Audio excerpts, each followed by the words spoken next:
Que el momento, bueno, es una de las críticas que se le hizo, es que si la regla fiscal lo que tiene como objetivo es justamente controlar el gasto, el momento de justo que fue inicio de la pandemia, como que fue uno de los peores momentos donde las recomendaciones eran aumenten el gasto, no se fijen en, no sé, hay recursos, se puede gastar, nadie lo va a mirar. Y bueno, igualmente el gobierno, nuevo gobierno que venía con ese discurso, ¿verdad?, desde la campaña, lo introduce como... La crítica viene como por distintos lados. Una es la oportunidad de una regla fiscal en general y otra es esta regla, cómo la instrumentaron y cómo es como la gobernanza o la institucionalidad por detrás, que digamos, esto se hace justamente para que la sociedad pueda tener un control en las cuentas públicas, en los gastos, y de que no, por ejemplo, se disparen los gastos en épocas preelectorales o que, digamos, se hagan gastos por encima de lo que razonablemente el país puede. Y bueno, formar, digamos, de que la sociedad pueda controlar el sistema político. Esa es un poco la idea. La regla del 2006 se basaba en el tope de endeudamiento, ¿sí? Y eso, básicamente una de las condiciones que debe cumplir una regla es la simplicidad. Que la gente, digamos, entienda más o menos a qué nos referimos con la variable a la cual la regla se intenta limitar, ¿no? Entonces, la regla del 2006 establecía un tope de endeudamiento, ¿sí? Entonces eso es bastante sencillo de entender, ¿no? O sea, se establece un tope en determinadas unidades indexadas, el país no se puede endeudar más que eso. Mirabas cuánto estaba la deuda, como una variable observable, se cumplió o no se cumplió. Acá se cambia a un concepto que es abstracto y que por lo tanto no es observable. Que es el déficit fiscal estructural. Está vinculado al crecimiento del PIB de largo plazo de la economía uruguaya. Variable que requiere de estimación, o sea, yo no la veo, la tengo que estimar, y por lo tanto, lo que explicaba recién Gabriela, yo puedo, con mis supuestos, mi metodología, funciones matemáticas que aplique por detrás y demás, puedo llegar a un resultado, y Gabriela, aplicando distintos supuestos, puede llegar a otro. Y a los hechos me remito, por ejemplo, que el gobierno argumenta que en el 2020 el déficit fiscal estructural bajó 0,3 puntos del PIB y las estimaciones de CIMBE dan que subió 0,3 puntos del PIB. Usar una u otra metodología, pero hay que ser transparentes y mostrarla, porque si no, yo no la puedo replicar. ¿Cómo yo puedo saber si ese cálculo que me están presentando en la rendición de cuentas es o no es adecuado?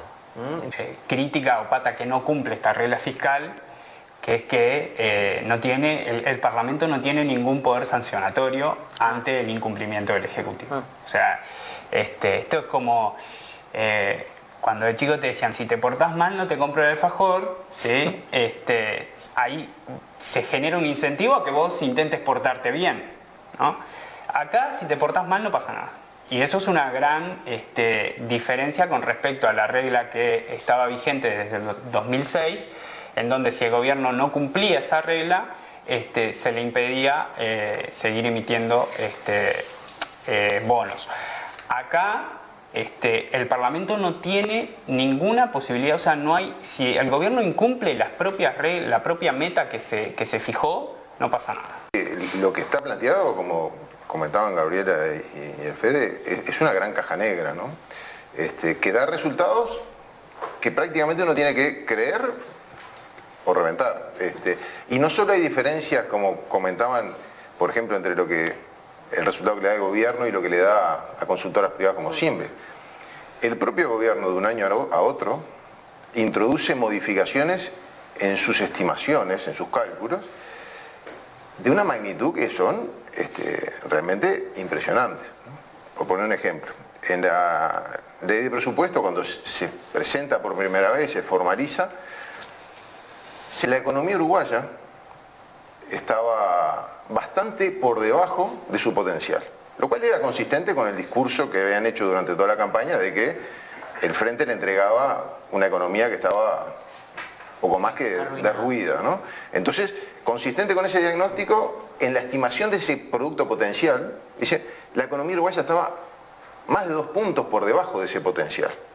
En la rendición de cuentas, un año después, resulta que la economía uruguaya estaba por encima de su potencial. De acuerdo a las estimaciones del gobierno, estaba por encima de su potencial en el 2019. Entonces uno podría decir, bueno, estamos reconociendo que en realidad tan mal no estábamos en el 2019, pero lo que es, digamos, esto tiene para mí dos mensajes importantes. Primero, que la propia metodología que aplica el gobierno es extremadamente inestable, volátil, no es robusta. ¿Por qué pasa esto? Bueno, porque el 2020 fue un año muy particular.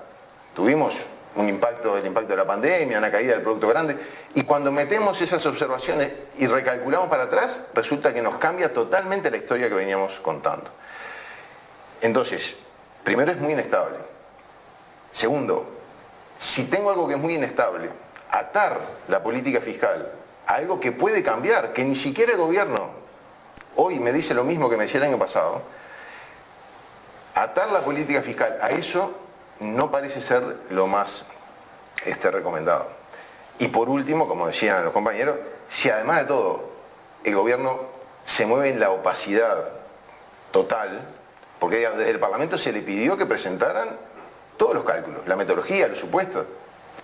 Se le pidió el año pasado, se lo volvió a pedir este año y no se presenta. Entonces, es muy difícil creer y confiar. Y esa es la base, porque si la regla fiscal no es buena o mala en sí, ayuda, tener una regla fiscal ayuda al diseño de la política económica. Ahora, primero, tiene que ser creíble, y para ser creíble, tiene que ser técnicamente sólida, tiene que surgir del diálogo y de la construcción colectiva, que esto no fue, esto se aprobó a las apuradas, y tiene que ser transparente.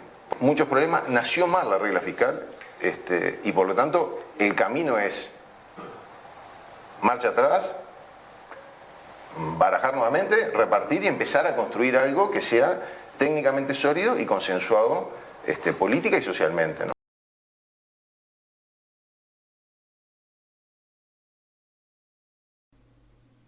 Vimos que esta regla fiscal fue definida por el gobierno sin buscar un consenso con la oposición política ni con los colectivos sociales. Además vimos que es una regla inoportuna, no conocida, que no es controlada por la población, que no es transparente porque no se dieron a conocer los supuestos y criterios utilizados en la definición, no es estable, porque es el mismo gobierno quien la cambia de manera importante.